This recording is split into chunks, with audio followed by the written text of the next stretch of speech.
మనం ఒక అత్యంత కీలకమైన ప్రతి ఒక్కరి జీవితంలోనూ తప్పక తెలుసుకోవాల్సిన అంశం గురించి మాట్లాడుకోబోతున్నాం.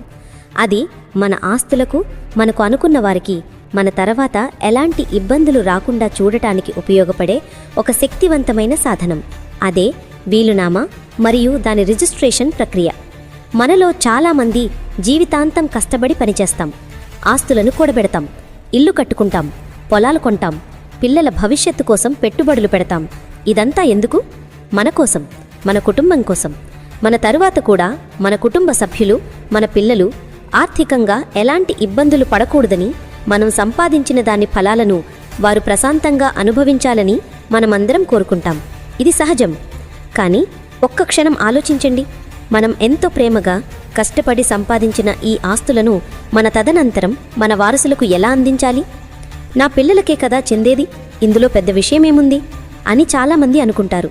కానీ ఇక్కడే అసలు సమస్య మొదలవుతుంది. మనం బ్రతికి ఉన్నప్పుడు స్పష్టంగా ఉన్న ఎన్నో విషయాలు మనం లేనప్పుడు గందరగోళంగా మారే ప్రమాదముంది. కుటుంబ సభ్యుల మధ్య చిన్న చిన్న అపార్థాలు, అనుమానాలు చినికి గాలివానలా మారి కుటుంబ సంబంధాలను దెబ్బతీసే చట్టపరమైన వివాదాలకు దారితీయవచ్చు. ఈ గందరగోళాన్ని, ఈ వివాదాలను నివారించడానికి మన చేతిలో ఉన్న ఒకే ఒక చట్టపరమైన ఆయుధం వీలునామా లేదా వసియత్నామా, విల్.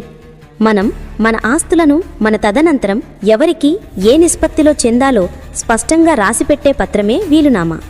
అయితే కేవలం వీలునామా రాస్తే సరిపోతుందా? దానికి చట్టపరమైన బలం ఎలా వస్తుంది? దాని ప్రామాణికతను ఎలా నిరూపించాలి? ఈ ప్రశ్నలన్నింటికీ సమాధానమే వీలునామా రిజిస్ట్రేషన్. ఈరోజు మనం ఈ అంశంపై సమగ్రంగా చర్చిద్దాం. వీలునామా ఎందుకు రాయాలి? దాన్ని రిజిస్టర్ చేయడం తప్పనిసరా? చట్టం ఏం చెబుతోంది? రిజిస్టర్ చేయడం వల్ల కలిగే ప్రయోజనాలు ఏమిటి? రిజిస్ట్రేషన్ ప్రక్రియ ఎలా ఉంటుంది? ఈ విషయాలన్నింటినీ వివరంగా తెలుసుకుందాం. మీ ఆస్తుల భవిష్యత్తును, మీ కుటుంబ సభ్యుల శాంతియుత సహజీవనాన్ని నిర్ధారించుకోవడానికి ఈ సమాచారం మీకు ఎంతగానో ఉపయోగపడుతుంది. ముందుగా అసలు వీలునామా అంత ముఖ్యమా? ఎందుకు? చాలామంది దీని గురించి ఆలోచించడానికి కూడా ఇష్టపడరు. కానీ ఇది మన బాధ్యత. వీలునామా లేకపోతే ఏమవుతుందో చూద్దాం.